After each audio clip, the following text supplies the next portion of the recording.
and watch the races. We got something really good for you right now. The final 28 laps of the Kansas Lottery 300 about to go back under the green flag. Remember, the top 6 drivers stayed on the racetrack. Here they come. Green flag goes in the air as they hit the Geico restart zone. Ryan Sieg is shot out of a cannon. He's going to try to drive away from the field, and they're all the way down to the grass. 5 wide right now. 5 wide. Justin Allgaier gets turned. Anthony Alfredo into the wall, and he's upside down.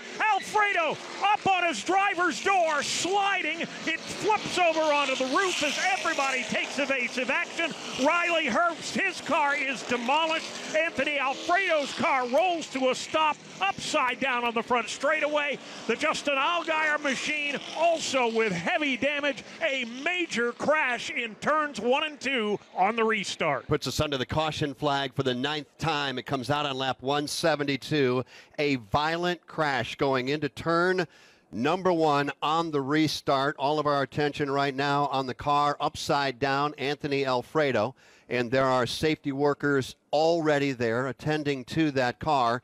And it would appear, just by what we can see, Dave, that Anthony would be okay. He is yet to get out of that car.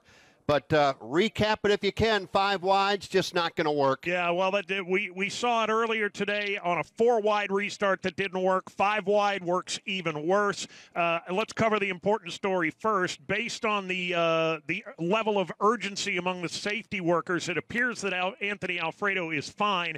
They're just taking their time getting him out of the race car. A lot of times, race car drivers that end up upside down don't get hurt until they unhitch the belts and then fall straight down on their heads. So they're taking their time getting Anthony out of the race car.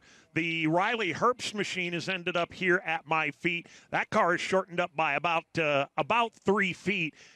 The first trouble that we saw was when Justin Allgaier got turned on the apron, came straight up across the racetrack, straight into the side of the Anthony Alfredo machine, shoved him into the wall, upside down. Alfredo, man, that had to be an e-ticket ride because he slid from the middle of turns 1 and 2 to the exit of turn 2 on his driver's door before that car finally tipped over one more time and ended up on its roof.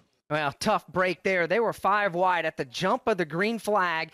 The pole sitter, or rather the leader of the race, Ryan Sieg, got away. Justin Allgaier bolted to the inside lane on the apron down to the grass. Other drivers fanned out. That forced everything 5 wide. Nobody was willing to back out of the throttle. And when they got to turn 1, Justin Allgaier on the flat apron knew he had to get back to the banking and simply just forced his way up in turn 1 up onto the banking. And from there on out, as Dave Moody pointed out, cars were sliding and crashing all over the place. The hardest lick by Anthony Alfredo got into the outside wall, as Dave so eloquently described, upside down, slid on its rooftop all the way down the banking over towards the apron of turn number 2, and the safety personnel are tending to that race car now as they work at the driver's side. Again, bottom side facing north. Yeah, and still upside down, and Anthony Alfredo still in the car. But again, there has to be 15, maybe 20 safety individuals there on the scene attending to that car. But again, just based on the way that they're moving around the car, and we certainly don't want to make any kind of assumption without knowing for sure, but we can just, I guess like you said, Dave, just kind of watching the way they're going about it, I'm going to think the best right now, and obviously we'll wait and see just exactly what happens. Yeah, indeed. Again, based on the level of urgency, where they seem to be, the rescue workers seem to be relatively calm. A couple of them are down talking to Anthony through the window of the race car.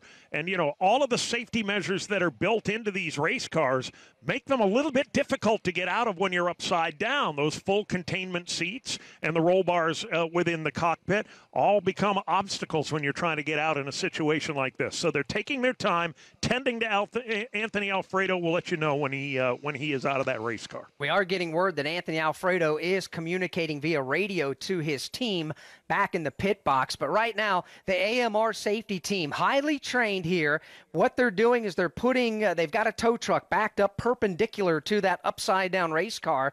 They're going to attach the straps to it and effectively just kind of gingerly roll that car from its rooftop back over to all fours without slamming it down. This is something that this AMR safety team trains on, and doing it quickly and efficiently and effectively without causing any potential harm to a driver inside the cockpit of the race car. But by far and away, the best news is that Anthony Alfredo, hanging upside down in the cockpit of that race car, is communicating via radio with his race team. And that also allows the safety crew to take their time, knowing that they've already had a conversation with Anthony, discussed whether he felt like he had any injuries. He would have reported that back, and now they can just take their time, and now, and only just now, they are beginning to right that Chevrolet back up onto, well, I was going to say 4 tires, but I'm not sure there are 4 left on that car. We could get a pretty good look at the underside of that race car right now, Alex. Yeah, and we can tell you that the left front is absolutely used up. Based looking at the bottom side of that race car, you can see suspension is absolutely demolished. There's fluid leaking out of the radiator and the engine as well, and now they're right-siding that car and going to put it down softly on those Goodyear tires. Some of them are flat, some of them are still up. The back bumper is missing, and now the safety teams begin to work with Anthony Alfredo still inside the race car as they've got it now on all 4 wheels. And Dave, you called the crash, and as you look down on it, we'll let you describe what happens next as we wait for Anthony Alfredo to get up and out of that race car. Well, it was a scary wreck, no doubt about it, Jeff. And Alfredo was just wrong place, wrong time. As Justin Allgaier got turned on the apron, he shot up the racetrack and really head on into the Anthony Alfredo machine and just kind of stapled the 21 Chevrolet to that outside safer barrier, pushed him up against the wall at an angle. And here comes Anthony. He is out of the car. He appears to be okay. Took him a while to get it back on all 4 wheels. He is very gingerly coming out, gives a wave, both hands in the air. Anthony Alfredo is just fine. Yeah, thumbs up, double thumbs up for Anthony Alfredo, and he'll walk under his own power to the ambulance and take the mandatory ride to the infield care center. We're under the red flag with 28 laps to go.